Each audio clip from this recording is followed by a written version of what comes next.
I'm Reverend Phil, and I'm your host for Words of the Prophets. Where are our prophets now?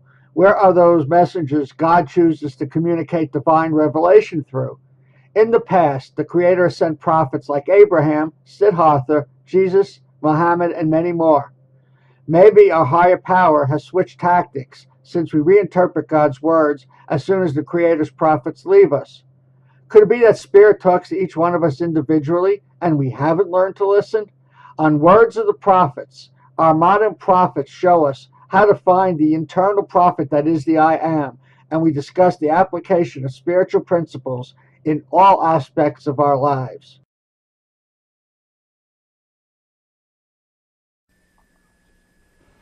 Love and light, everybody. I'm Reverend Phil, and I'm your host for Words of the Prophets. Today my guest is Sara Novenson. Sara is a contemporary Jewish artist and a creator of a series of paintings titled Women of the Bible. Welcome. Thank you for having me here. Oh, it's a pleasure. Today's prophetic topic is the feminine qualities of being more fully into your life. This phrase can be found in the next to last paragraph of the foreword written for Sara's book, Women of the Bible. The foreword was written by author Joan Borisenko. Did I do that right? Joan Borisenko. Borisenko. Okay, thank you. And the complete statement reads as follows. As you meditate on each painting, may it awaken your soul, fill your heart, and bring strength, mercy, compassion, and all the feminine qualities of being more fully into your life.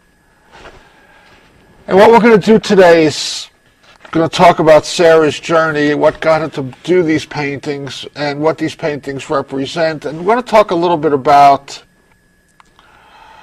why we don't talk much about women in the Bible. But let's start with your story. Pick it up wherever you think it's relevant. Bring it to the front. I think I should start from the beginning because it's very kind of a strange journey. There's always been kind of an invisible hand pushing me towards Judaism. But when I was a little girl, the hand was my father's hand. And he forced me to go to Hebrew school. We were kosher. And I didn't like it at all. And I said, Daddy, I don't like this. He said, Sara, the deal is you get your bat mitzvah, and then after your bat mitzvah, it's up to you. You don't have to step into the synagogue again. And of course I didn't.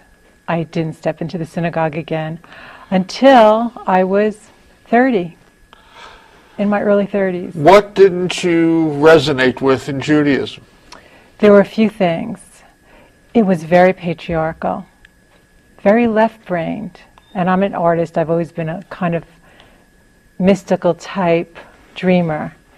And I'm very right-brained. And I'm a woman. And I did have an extremely strong mother. And it just didn't match up for me.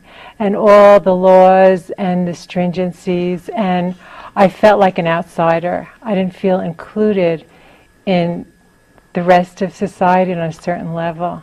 Like a lot of my friends that I grew up with were not Jewish. On Christmas, I felt so left out, and I used to think that only Christian people had fireplaces for Santa Claus to come down. That makes sense. And strangely enough, my sisters thought the same thing. But it was kind of a feeling of not being part of, being apart. Being different. Being different. And at that time, I couldn't celebrate my difference. I felt embarrassed, actually. It was embarrassing. My parents were Yiddish speaking, and I just wanted to fit in with everyone. And the Judaism part didn't feel comfortable to me. Was it the religion, or concept of God, or just Judaism straight? That's a good question. The concept of God was very difficult for me. I couldn't believe in that kind of a God. It didn't make sense. And what kind of God? I couldn't believe, of course, in the man in the sky controlling everything. And I didn't want to feel any guilt. It just didn't make sense. In fact, I didn't really believe in God until I was probably in my late 20s, early 30s. But the God I believe in is not the kind of God that I was taught was the Jewish, quote-unquote, God. So, 13, you walked away. Where did you walk to? Well, I did meditate a lot. I meditated a lot, and I was searching. I was a searcher. How did you get introduced to meditation? I mean, meditation is really not a Jewish kind of thing. That's what they say, but actually it is. I found all of that out since. But not in the traditional Jewish sense. Well, no, not at all. Yeah, but exactly. But that's the end of the other part of the other end of the story. Well, I was of the hippie generation. I was reading Be Here Now, which in fact was written by a Jew, right? And in fact, I have a sister who's much older than me, and she was a beatnik, and she used to hang out in the village. And I grew up with Paramahansa Yogananda's book in our home. And she taught me to do yoga and meditate from when I was very young. So you got this from your sister? My older sister, yeah.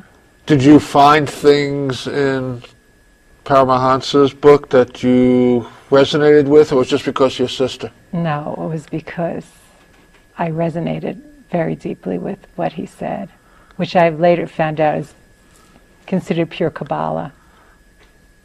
Okay. Yes. And also, I was a searcher. I had a great fear of death when I was a little girl. And I started reading, when I was 11, I started reading books about it and other views of death, because when you're Jewish, the way I was brought up, when you're dead, you're dead. Or, the worms have eaten them up by now. And it was horrifying to me. That's what my mother said to me. We were at the cemetery one day. I was about 7 or 8. And I said, Ma, where's Grandma and Grandpa now? And she actually said to me, she was a wonderful woman and very funny, but she said to me, the worms have eaten them up by now. So that was it. I had to seek further. Like, are we in this life just to have the worms eat us up at the end? I mean, what are we doing here? It started when I was 7, this quest, really. So do you remember where the quest first led you? It led me to reading books about reincarnation. Okay. And then it led me to Edgar Cayce and Yogananda and a lot of great mystics. And what did you get from them? It was opening me up. But the other thing that happened to me also, as a child, I had a lot of psychic experiences and precognitive dreams, and it frightened me terribly. So reading what happened to other people and mystics and reading of another realm was very comforting to me. What kind of psychic experiences? Well, when I was a child, I remember I once had a dream that 8 people on our street turned to stone and fell over. And within 2 years, those 8 people on my street died of cancer, yeah. And I would have a lot of deja vu experiences. People who have died would come back to me. Sometimes I would kind of hear conversations before they happened. And it was a little scary for me. Did you have anybody to share it with? No, not until I was older. So that must have been pretty terrifying. It was a little scary. Did you try to suppress it, run from it, or just keep letting it happen? I couldn't not keep letting it happen because it would happen. Okay. And now, then of course years later, it's a wonderful tool, and it's opened me up tremendously in my artwork. And I have to go to that place when I do my painting. So now you can actually get there by will, so to speak. Oh, yeah. But before, it was just popping up whenever. Oh, these things would be happening to me, and I was like, what is this? Why do I know this? Because I wasn't taught that this isn't all there is. There's another realm of possibility and being. So there were a number of stops along the way, and you talked about Cayce. I know you and I talked about, you also studied some Swedenborg and probably some others along the way. Did you ever have a sense they were like all connected and pointing you in a direction at the same time? Yeah, that came a little later. Okay, fill in the gaps. That came, well, I had a metaphysical library, let's put it that way. That's what I read mostly. But when I was 30, I married a Catholic Italian in New York and moved to Germany with him. During all this exploration, and were you expressing it in art at all? Were you doing any art? Oh God, yeah. I've been doing art since I was 4 years old. Okay. And I think that doing the art since I was 4 years old. I mean, I used to prefer when I was a teenager to stay home on the weekends and paint instead of running around with all the kids. And it even upset my parents because I would go to that place, that really calm place of tuning in. So I've always been like that. So these psychic experiences you had also fed the art that you were doing even as a child? Yeah. Yeah, I think it was all one. That must have made some pretty interesting art. Kind of, I would say so. Yeah. Okay, so are there some more gaps we want to touch on? Well, the art I was doing before I lived in Germany, I was doing a lot of landscape paintings. I was a printmaker. I did etchings. I came out here when I was a very little girl and fell in love with New Mexico. I was about 5 or 6 when we drove through here. I'm from New York. And I was always so drawn to this landscape. And my work, the work that I was doing, well, the Jewish work, of course I do, but I'm a landscape painter. But to me, it's to focus people in on the beauty and on the fleetingness of the moment of our lives. And they're going to get to see this as we get into some of these, paintings a little bit down the road here, but you have from my perspective, a fascinating use of color. Has that always been with you? Has that been psychically inspired? How do you... That didn't come, I think, till my late 20s, early 30s. When I was younger, I used to draw mostly without color. And I remember I had a teacher who said to me, someday you're going to see that color. It's just going to pour out of you, and it did. So your visions were in black and white to start with? I was afraid. I was afraid to put the color down, really, I think, when I was younger. Okay. So you're in Germany, married to an Italian. Italian Catholic from Long Island. Yes. And I realized the Holocaust was like a silent scream to me. I grew up in New York. Of course, I felt left out because I was Jewish, but there's a lot of Jewish people in New York. So I was surrounded by it. And I went to Germany, and it really hit home as to what had happened to my grandparents and their parents and all of them before. And I felt as though I was being pushed by the ancestors to incorporate this into my work, the Judaism. I started feeling Jewish because I was not surrounded by Jews, and I had a few experiences that I don't really want to talk about that really hit me very hard. So you ran into basically anti-Semitism? Yes. Okay. Yes. So you found the Judaism you walked away from, or you found the new Judaism? Well, what happened was Isaac Bashevis Singer was one of my favorite writers. He became one of my favorite writers in my late 20s. Somebody handed me one of his books. And his books are like a painting. And they're very mystical. They're Kabbalah. He was a Kabbalist. And reading his books, I really resonated with them. And he was a big influence on my work. I'm going to ask you to define, because I think people hear that word Kabbalist, the Kabbalah, and not really sure what it is. I know we're going to get into it soon. The simplest way to describe it really is more of a mystical interpretation of Judaism. It talks about the evolution of the soul, reincarnation, and a type of karma. Where does it, it's not in the traditional Jewish text that you find this stuff. Right, only recently has it been opened up to people who were not over 35, around that age, in their late 30s, men who were very learned.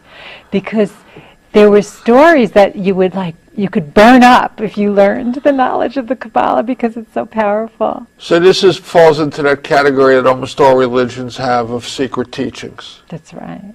Okay. But I think it might have been the 80s is when it started coming out more mainstream. Okay, so Isaac Singer was very influenced by that. Also in Europe, the Jews who lived in Europe were more influenced by that, because they had here it was called superstition, and when the Jews migrated to America, they wanted to kind of get rid of all of that, and the religion became more, to me, not as much fun and a little more sterile. Okay. You know, there were customs that were let go when they came to America to blend in more. And in Isaac Singer's books, it's all in there, all those. Okay, let me ask you this then. I mean, did you find in Kabbalah answers to the psychic experiences you had? Did you need to find them, or you already had found them? I found them in a different way. Okay. Yeah, I did. I found them in a different way. So the Kabbalah was just, the teachings were more about connecting you to roots than it was to... Yeah, it was very beautiful for me to find that my point of view and the way I feel could be fit into what I am and what I came from. Does the Kabbalah have more embracing of the feminine than the traditional texts? Well, I think it might depend who you study with, because I studied with a woman, Hasidic scholar, Torah and Kabbalah scholar, and she grew up being Hasidic, and that's who I studied with. And her point of here, she really focuses on the feminine. Let's ask you to define a few more terms for everybody. Let's talk about defining Torah and defining Hasidic. Well, the Torah, well, I'm not a scholar. I'm Just telling basic you. definition, The so people know what that Torah is the in Christianity, it's the New Testament. It's the Bible. Okay. And the Kabbalah, as you wanted me to say what the Kabbalah was, the interpretation. There's the Midrash and the Talmud also. These are interpretations. They're what the sages wrote, the commentary on So the Torah. Midrash and the Talmud are both commentaries on the teachings. Yeah, the or Midrash. or not the teachings, but the actual... Yeah, they make stories up, so they're symbolic and beautiful, so people can learn from the lessons, from the symbology in the Torah. And you use the term Hasidic. Well, Hasidic Jews are they're the most religious of Jews. There's Hasidic Jews, there's Orthodox Jews, there's conservative Jews and Reform. Hasidim are the most religious, besides the Orthodox as well, but Hasidim came a few hundred years ago in the Russia, Poland area. I think that's where it started with the Baal Shem Tov, and it was a way of looking at life with joy. Did you know that? Yeah, it was a way of being joyful in your life. That's how that part, the Hasidim were really into being very joyful and celebratory of the gift of life. But they remained very religious through all the years. I want to come back to this because, I mean, I think it's important, especially to the tone we're talking about, which is, in its basic sense, women of the Bible, the feminine qualities. Do Hasidic Jews embrace the feminine more than... I mean, I guess my understanding is the further you get away from Orthodoxy, the more the feminine's embraced, not the higher you get into it. It's a little strange. You know, like I said, I'm not a scholar, and I have my point of view. And I learned these beautiful, powerful stories from Yehudis, who is Hasidic. But then again, I personally have a problem going to a synagogue where the men are separated from the women. But Hasidic women are fine with that. But I think maybe the way I was brought up, or I just can't deal with that. So, why do you think... I mean, I guess it's in almost all the Abrahamic traditions that the female is not honored. But in fact, the female was honored on a certain level, if you search around for it. Yeah, if you search. But I mean, the stuff that's being put out there as mainstream Judaism, mainstream Christianity, mainstream Islam, you really got to search. But I think in Judaism it's changing a lot. There's a lot of Jewish women rabbis now. even the Orthodox Jewish women they're fighting to be on the men's side of the wall in Jerusalem, of the Wailing Wall.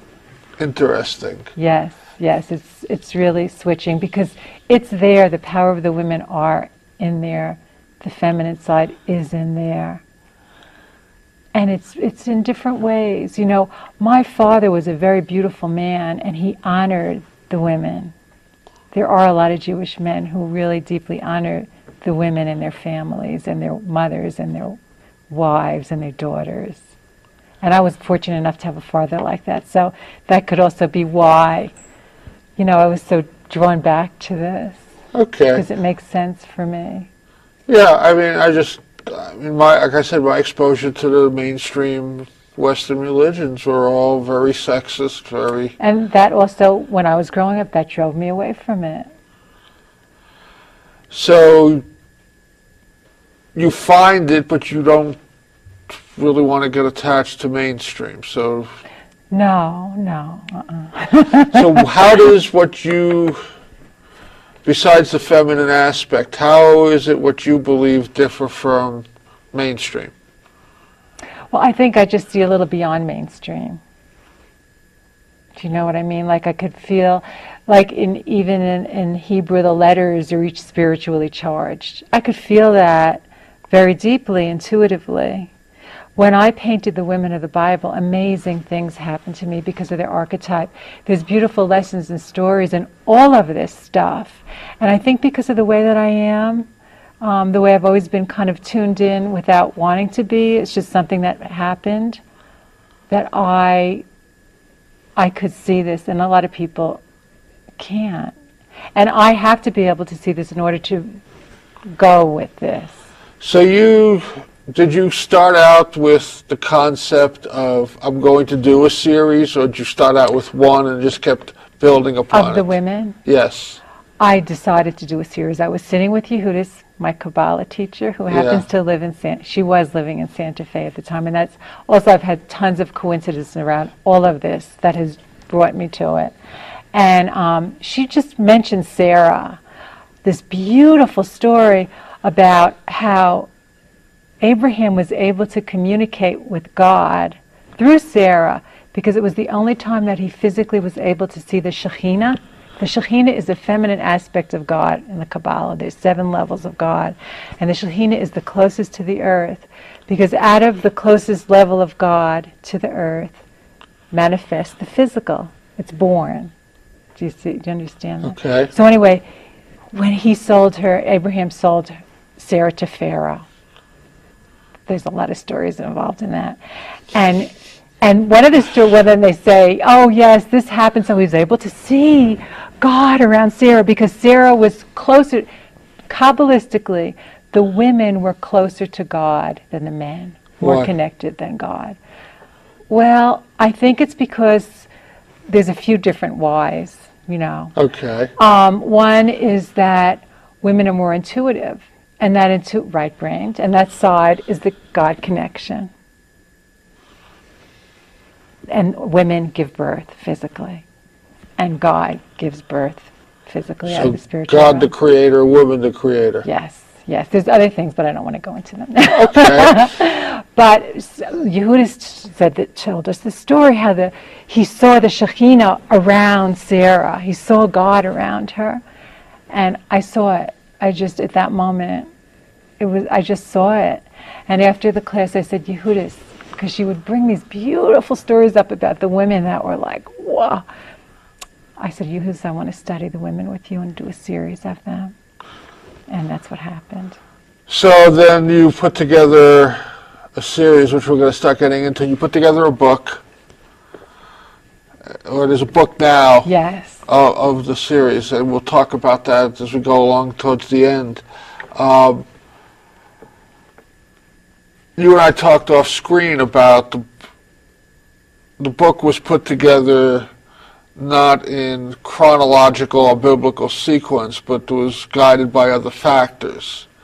So we're going to start dealing with some of the images, and these are the sequence they're in the book. Is that correct? Yeah. Okay. Yeah.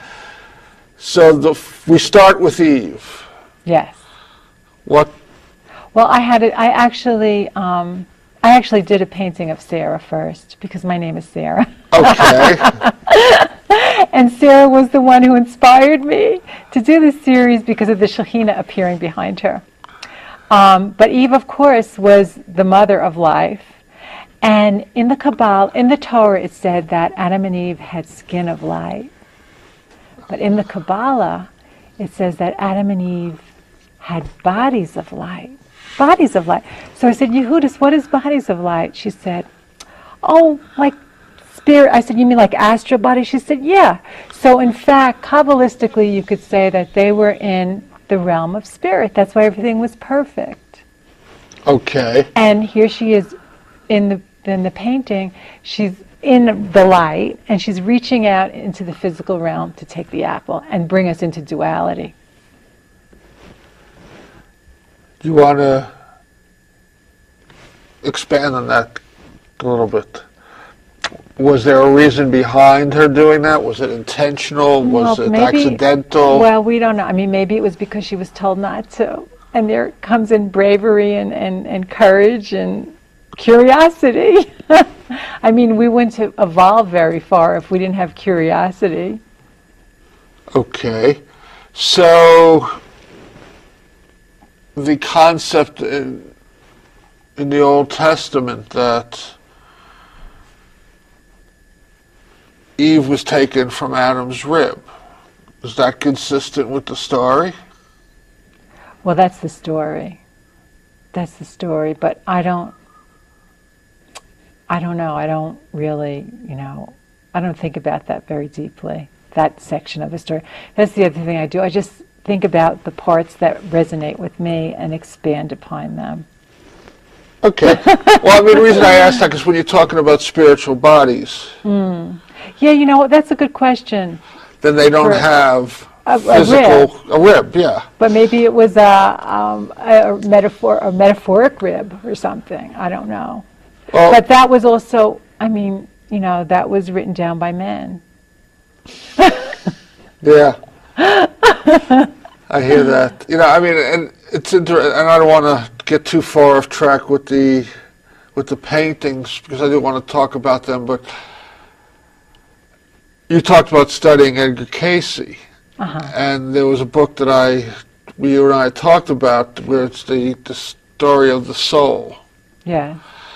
And he talks about at one stage of the descending of spirit where beings were contained dualistically, male, female, and they were bodies of light, and they were androgynous. They had no sexual characteristics. And as they fell is where the separation started to happen. I find a lot of this stuff interesting because I think the whole Testament is a whole strung together metaphors and parables that has been taken way too literally over the course of a few millennia. And getting back to what we talked about, this concept of Eve coming from Adam's rib, to me, is part of that mythology of the inequality of women. Right. So that's why I don't focus on it, because I agree with you completely. You familiar with Karen Armstrong? No.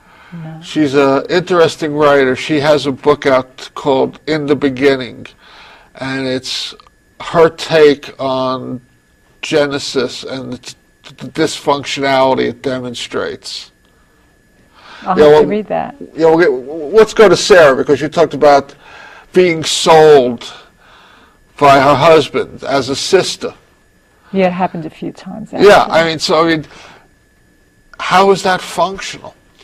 I don't think it really is, but it makes a really good story, doesn't it? And I love the part about, Abraham was able to see God because of the situation, because of the events that occurred. But there's also a very beautiful part in the Sarah story when they were going through the desert and they knew the Pharaoh was going to come by, and Sarah was extremely beautiful. So Abraham hid her, And then they covered her up. But then the Pharaoh, they came and lifted her, the veil off of her.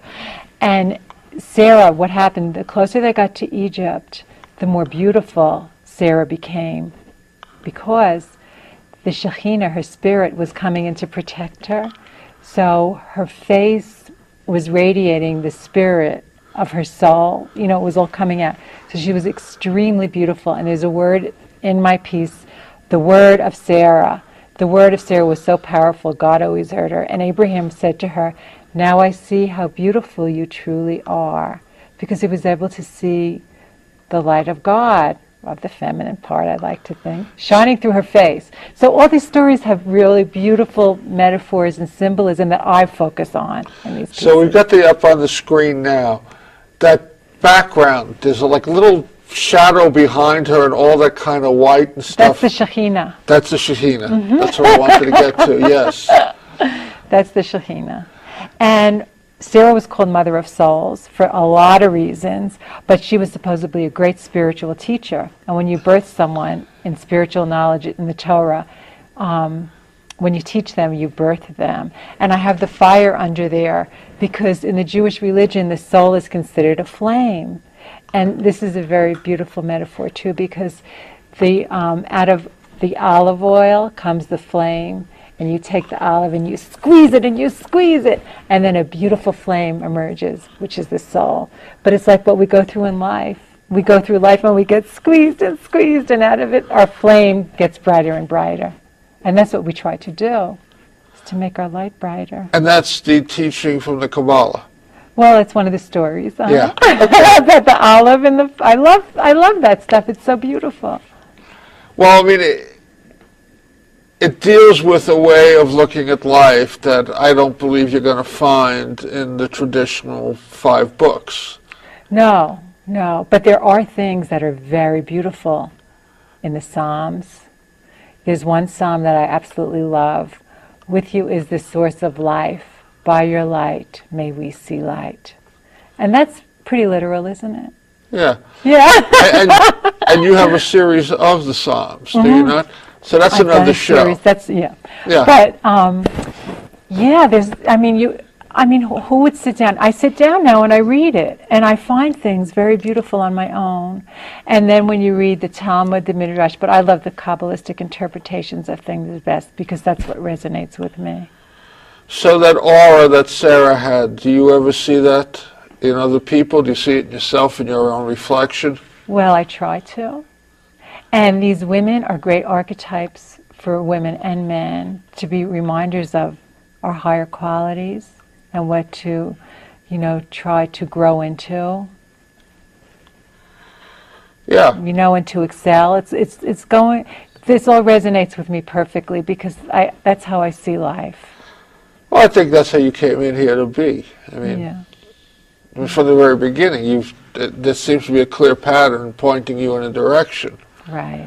That doesn't happen by accident. Now, the other thing that happened with me in my life is that I've been fortunate enough to have experiences that have personally proven to me that something else is going on. And a lot of people haven't. And when I do this work and I lecture and travel all over the country, in Europe too, I tell my stories just to open people up a little bit. You want to tell one? Well, there's one. I had one dream that was really amazing. I have a lot of them. But the experience that led me to do the Jewish work was when I was in Germany. I was all alone one night. My ex-husband was on the road. And I just finished one of Isaac Singer's books. And I closed the book and I said, I'm turning the TV on. And I turned the TV on. And there on the TV was Isaac Bashevis Singer. Right when I closed the book, turned the TV on. And did you ever really hear of him before? I mean, a lot of people never even heard of him. And there he was on TV. And I had just read another book, another short story of his the week before called There Are No Coincidences, which is very Kabbalistic. So that's when I knew then, that moment, that I had to incorporate the Jewish theme into my work and find the light in that path. Where does the Kabbalah actually start? Do you have a place and a time? I think they started writing it a couple of thousand years ago. Okay. sages, the great rabbis. Judaism is what, 3,000 years now, roughly, close to and it? the Kabbalah is about a couple of thousand. Okay. Yeah. So the Kabbalah comes out around the same time as Christ comes out, so to speak, Maybe give so. or take. Mm-hmm. That's interesting. I mean, It is interesting. as we're talking, I mean, I wonder if that's where Gnosticism had its roots. And the Essenes, I mean, maybe they were part of that whole thing too. They didn't seem too joyful, but that's another story. So our next picture is Miriam. Miriam, she teaches us to sing and dance the true song of our soul. That's her archetype that came to me. Explain that. She was a sister of Moses, and the story goes, the Midrash is that if it wasn't for Miriam, Moses wouldn't have been born, because at the time, I could talk about each of these for an hour, so we have to. No, it's okay. At the time of Moses' birth, right before he was born, the Jews, the Pharaoh was killing all the firstborn Jews. Did you know that? Yeah. Okay, so Jewish couples were getting divorced. They weren't having children because the heartache of having a boy and having it killed. So Miriam, they say, my teacher Yehudis told me this, Miriam went to the mother and father and said, no, you can't get divorced. And then the mother got pregnant, put the little baby in the basket, and Miriam followed the baby, and then the whole story is they pulled him out, and the mother of Moses she came in and she was able to breastfeed him. But the Pharaoh's wife or daughter took Moses. But so Miriam was responsible for Moses' birth because she was a great prophetess, you see. She knew Moses was going to be born. She was 3. Isn't that a beautiful story? So when the Jews were freed from Egypt, Miriam led them in song and dance. She was the first mention of music in the Torah and song. And she did get in a lot of trouble. It's really interesting. The women of the Bible, a lot of them, they get in trouble and they're punished by God. And I think that's just that little thing of the men, putting the women, like she said something and she got leprosy, or, but then she recovered. She was okay. But, it's amazing. It's really funny. I could tell you a lot of things about each of them, but like I said, I could talk for 45 minutes about each of them or more. No, but it's interesting. I started doing a little bit of research on these women, and there's a couple of them that you would go, I have a computerized program that has all kinds of spiritual texts on it. It breaks it down by religion, and so you can highlight a religion, put a search in, and do a search for it. Yeah. And I put in a couple of these names, and one of them, we get to it, I have a note here. It was like, name was mentioned once, that was it. That's what the women were, appendages to men. Yeah, exactly. Abraham and Sarah, Jacob and Rachel. And that's how I grew up, and I couldn't stand it. Good for you. Okay, so the next picture is Rebecca. And Rebecca, interestingly enough, this is one of the pieces that the dreams came in with me. Rebecca was the wife of Isaac, and she's known for her generosity, But I went to bed at night, and Yehudis was coming the next day, my teacher. This is when I was studying with Yehudis. And I went to bed, and I asked for help in my dreams, because it comes to me anyway, so I figure when I ask, it's even clearer. So I said, all right, enough with the women at the well. I want a woman, Rebecca, I don't want to see her at the well. What else is going on? And I knew very little about these stories of the women, because we were not taught them, and I was just beginning to study with Yehudis. So I had a dream, kind of like the Andrew Wyeth painting, when a woman is lying on the field at the end of the day, and she had red hair and everything was red. And I said, Yehudis came in, I said, Yehudis, was Rebecca ever laying on the ground like she fell or something? And so Yehudis opens the Torah, and there it was. When she first saw Isaac, she fell off her camel or burro. They're not exactly sure what it was, what animal she was on. She fell off when she saw him. And Yehudis says, and it was the end of the day in your dream? I said, yeah. She goes, well, I think it was, because I put the shadow of Isaac in there. Because when she came upon Isaac, he was praying towards Moriah. That's the mountain that Abraham was going to sacrifice him on. And she fell off, and her veil fell down, and it was like, and Kabbalistically, she had a vision of her children being born. I think it was really just one, but I put them both in. And Yehuda said, well, it was Isaac is given credit for the late afternoon prayer in the Jewish tradition, and he was praying when she came upon him. So Yehuda said, it was the late afternoon. I said, but she had red hair, Yehuda. So Yehuda said, wow, she was the only woman in the Torah that they say is very beautiful. And the word very in Hebrew, when you transpose the letters backwards, spells red. And then they also say that Esau, one of Esau and Jacob were her sons. Esau was of the earth like his mother, and Esau had red hair. So we said, okay, there it is. She had red hair. It was the end of the day, and I did this painting. But that's the tent of Sarah with the cloud of God. The cloud of God was always over the tent of Sarah. And all of your paintings have the words around the sides. Yes, they all have different. In the frames. Mm-hmm. What does that represent? Is that the names, or what is that? Well, what it is, on this particular piece, I will take you to the tent of my mother, Sarah, Isaac said to Abraham, because she had miracles around her that Sarah had. One of my friends said, oh, yes, so you marry your mother.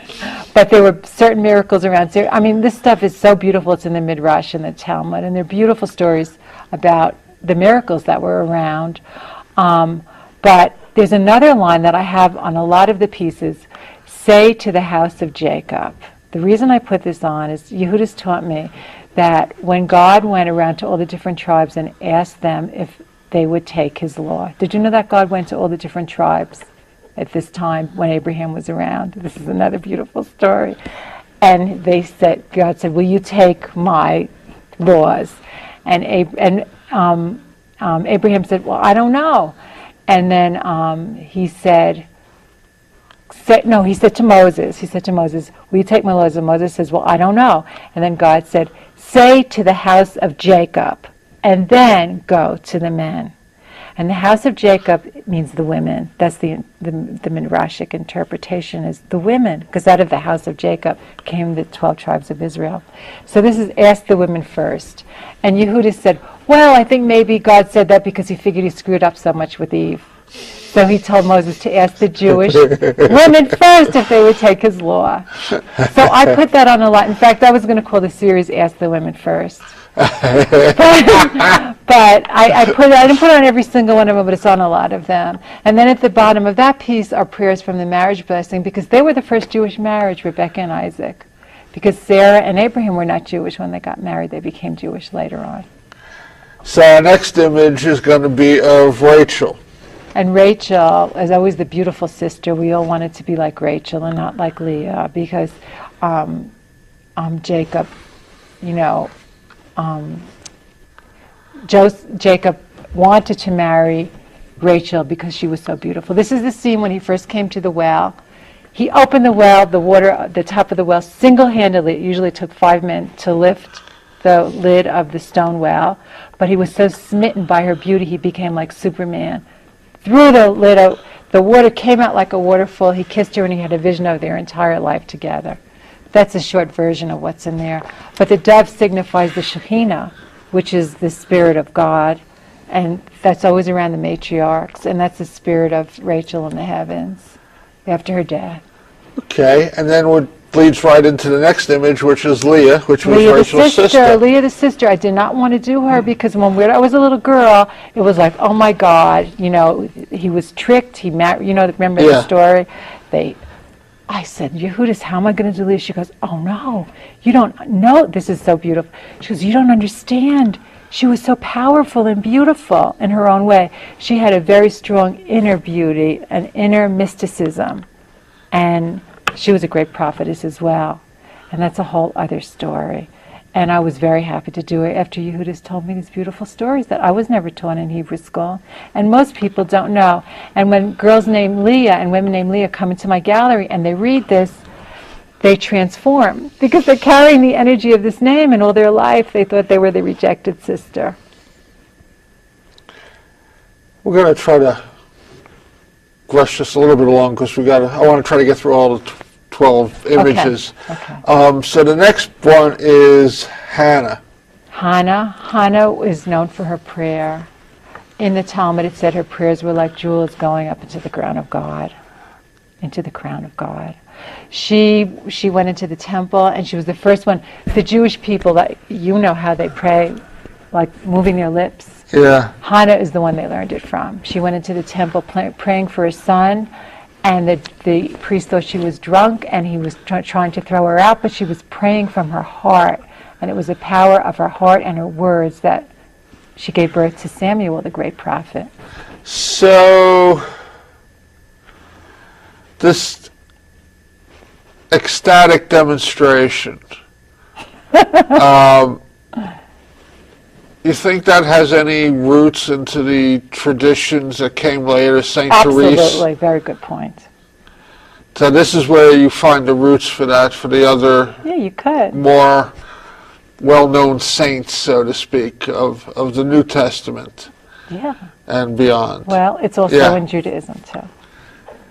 Okay. I never thought of it that way, but that's very good. How about Queen Esther? Queen Esther we all love. As girls, she was our Jewish queen heroine. She saved the Jews from being obliviated. At one time, Haman was the right-hand man of the king who Esther was married to. This is the story of Purim. The king did not know that Esther was Jewish, his wife, and then she was hidden. There's a book of Esther called the Megillah, and the name of God isn't even in it because it's hidden. There's so many beautiful levels that I love as an artist, and as a creative person. But anyway, she was our heroine. She saved the Jews. She went to the king. She could have been killed because he didn't know she was Jewish, and he could have been angry. But she did, and Haman ended up being hung and all his sons. But when I did Esther, that's a lot of stuff happened around Esther. When I studied her, I did the drawing of her, and Yehudis came in and said, "Why'd you draw 6 women around Queen Esther?" And I said, "I don't know Yehudis." And she goes, "Sarah, she was the 7th of the Jewish prophetesses. You drew 7, the 6 other prophetesses." And she goes, "And why the menorah?" I said, "Well, the menorah was the symbol of the Jewish people before the Jewish start." And Yehudis said, "The menorah has 7 branches like Esther." The reason I drew the women around her is because there's a scene when Esther's going to go to the king, and she's so scared, she's pale with fear, almost like green with fear, they say. And I feel very sorry for her because she's all alone. So I wanted the feminine energy around her. That's why I drew that. So that all came together in our mysterious Kabbalistic way. And Yehudis and I just sat there staring at each other like, this is how it's supposed to be. And how about the base?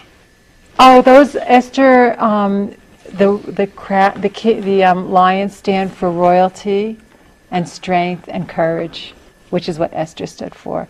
And the other thing that happened with Esther is after I did her, a couple of years later, we had one of our big first stock market crashes. And I got very scared because I had my little retirement fund put away.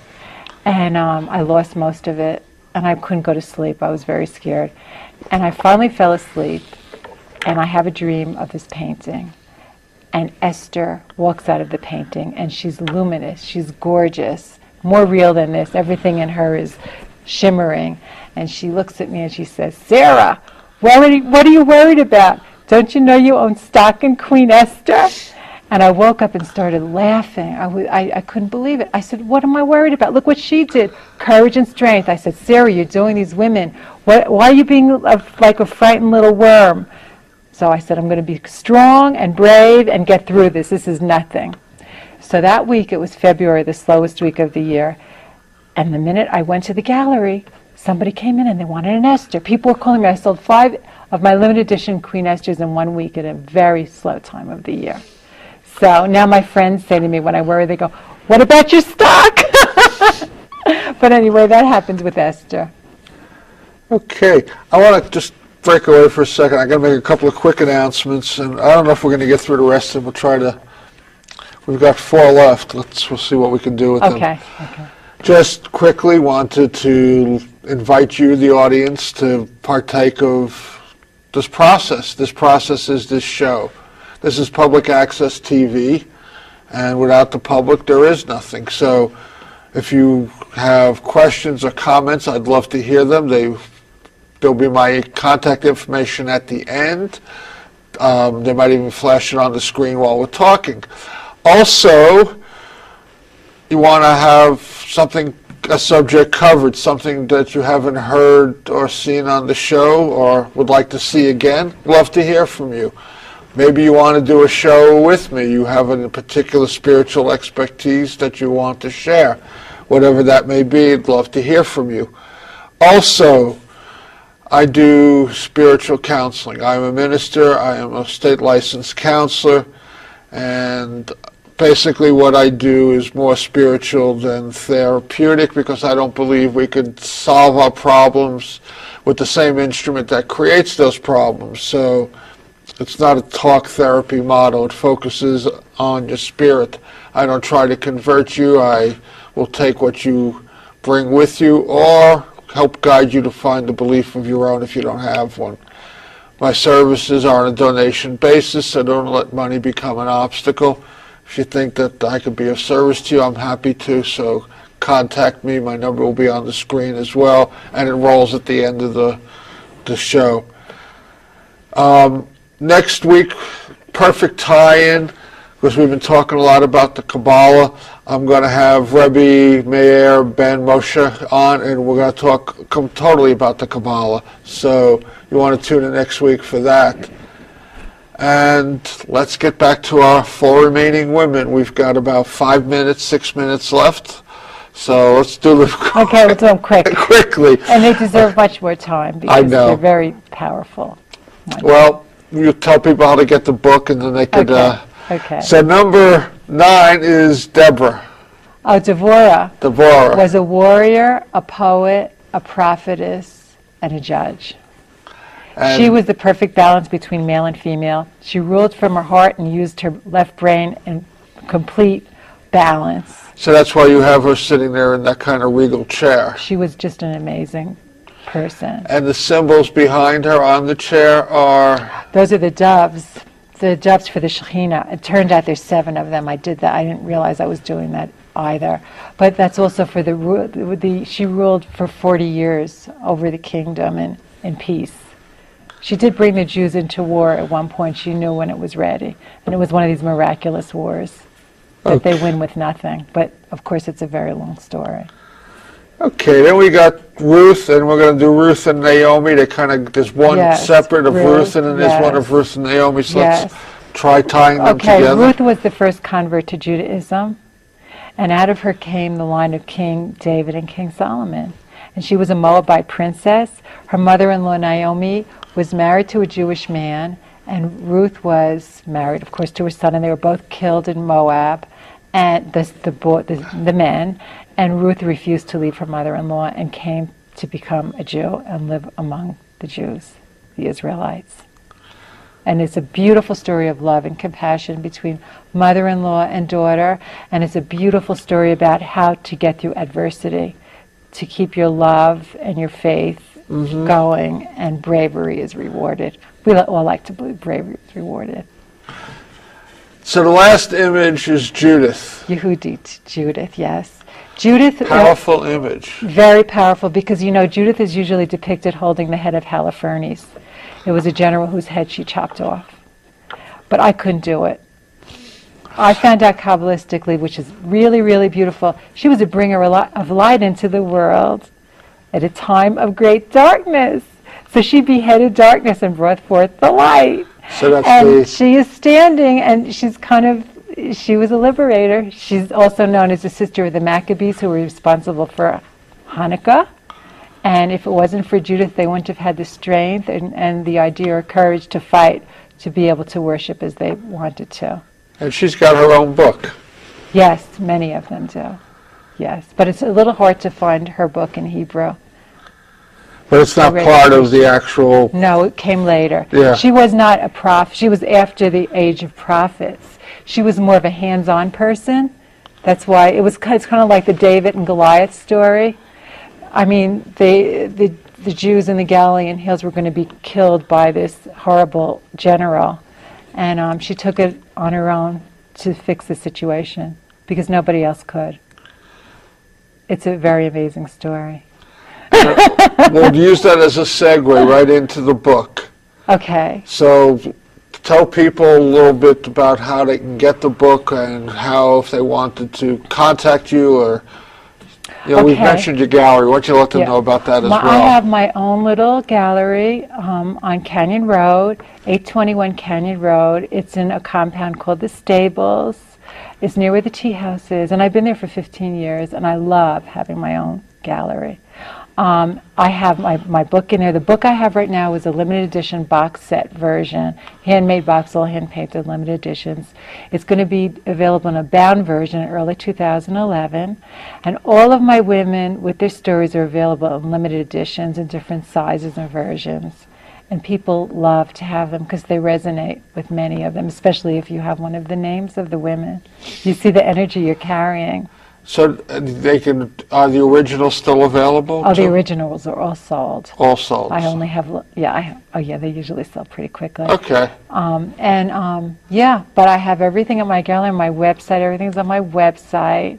And if anybody wants to come and speak with me, I'm usually there on the weekends.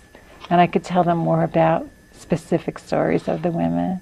And the rest of your art kind of reflects that same style as the stuff we've seen, the women we've seen. I'm a landscape painter also. I do New Mexico landscapes, and I've combined the landscapes with different psalms around them. I'm also a printmaker. I do etchings, and some of my women actually have etchings, embossed etchings around the image. So I have a lot of different, and I put the psalms around a lot of my landscapes, praising the beauty of what God has given us. Wonderful. So, parting thought? Oh, well, my parting thought is that everybody, I pray that everybody could open up more to the invisible realm and see the beauty and love that's in it. That's really what I try to put out in my work. So it's about unity, even though it focuses in on the feminine. Of course. Good. That's the message. Sarah, thank you so much. You're welcome. It was very nice to be somewhere here. Down the road, we'll do a show on your paintings on the Psalms. That would be wonderful. Thank you. Thank you. And I want to thank you all for tuning in and listening. I hope you found this as informative and enjoyable as I did. And know that what we're talking about, you are one with God. You are divine.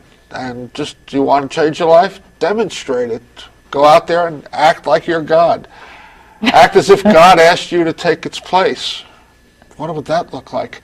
Anyway, see you next week. Blessings to you all. Love and light. I'm Reverend Phil, and I've been your host for Words of the Prophets. Thank you for tuning in. Please join me again next week, same time, same channel, for more Words of the Prophets.